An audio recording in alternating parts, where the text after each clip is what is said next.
நம்ம இடத்துல மழை காலம் ஸ்டார்ட் ஆயிடுச்சு. நாம் யாரும் மழை தண்ணியில் போய் விளையாடுறதில்ல. ஆனால் பருவநிலை மாறுதல் காரணமாக நம்ம உடம்புல ஒரு சில உடல் உபாதைகள் நமக்கு வரும்.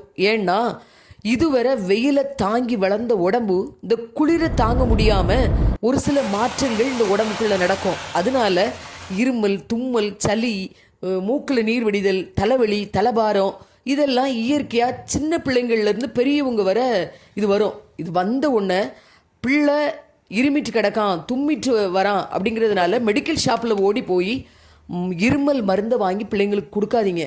ஏன்னா நேற்று பத்திரிக்கையில் ஒரு செய்தி வாசித்தேன். கோல்ட் ட்ரிப் அப்படிங்கிற இருமல் மருந்தை பயன்படுத்தினதுனால ஒரு 20 பிள்ளைங்க இறந்து போனாங்க அப்படின்னு செய்தி படித்தேன்.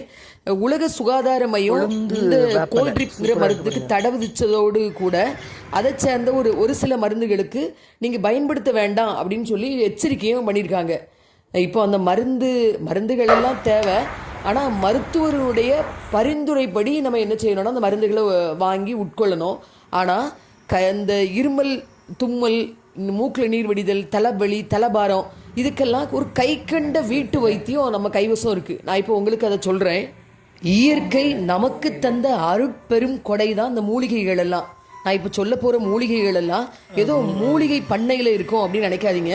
ஏன்னா இயற்கை நம்மளை படைக்கும் போதே சளி, இருமல், தும்மலுக்கெல்லாம் பிள்ளைங்க ஆஸ்பத்திரிக்கு போக வேண்டாம்ன்றதுனால அதற்கான மருந்தை நம்ம வீட்டை சுற்றியே வச்சுருக்கு. நான் இதெல்லாம் என்னோடய வீட்டிலே வச்சுருக்கிறேன். அதாவது வேப்பலை, வெத்தலை, ஓமவள்ளி இலை, கருந்துளசி இலை, ஆடோதடை இலை, பப்பாளி இலை, நொச்சி இலை இதெல்லாம் நான் நம்ம வீட்டில் வச்சுருக்கேன். இதிலெல்லாம் ஒவ்வொரு கொத்து இலையை பறித்து அந்த பறித்த இலைகளை ஒரு தண்ணியை விட்டு முதல் நல்லா அலசணும். ஏன்னா அந்த இலைகளினுடைய அடியிலே ஏதாவது பூச்சிகள் போய் என்ன செஞ்சிடும், கூடு கட்டி வச்சுருக்கோம். அதனால் அந்த இலையை நல்லா தண்ணியை வச்சு அலசி நல்லா சுத்தம் பண்ணி அந்த இலைகளை ஒரு பாத்திரத்தில் விட்டு தண்ணியை எடுத்துட்டு அதில் கொஞ்சம் வெள்ளைப்பூடு, சீரகம், நல்ல மிளகு இதெல்லாம் நல்லா தள்ளி அதை உள்ளே போட்டுடணும். நச்சு உள்ளே போட்டோம்னா அதுக்கு பிறகு ஸ்டவ்வில் வச்சு இதை கொதிக்க விடணும். நல்லா கொதித்து அந்த இலைகளில் உள்ள சாறுகள் அப்படியே இறங்க ஆரம்பிக்கும். அந்த அப்படி இறங்கின உடனே கொஞ்ச நேரத்தில் ஸ்டவ்வை ஆஃப் பண்ணி வச்சுருங்க. பிள்ளைகளுக்கு நீங்கள் எல்லாம் கொஞ்சம் கொஞ்சம் குடிங்க. அப்படி ஒரு 3 நாள், ஏன்னா விருந்தும் மருந்தும் 3 நாள் அப்படி சொல்லுவாங்க. அப்படி ஒரு 3 நேரம் நீங்கள் குடிச்சிங்கன்னா பிள்ளைகளுக்கு சளி, இருமல், தும்மல் இதெல்லாம் வராது. ஏன்னா நல்ல ஒரு இம்யூனிட்டி பவர், நல்ல நோய் எதிர்ப்பு சக்தி இதில்.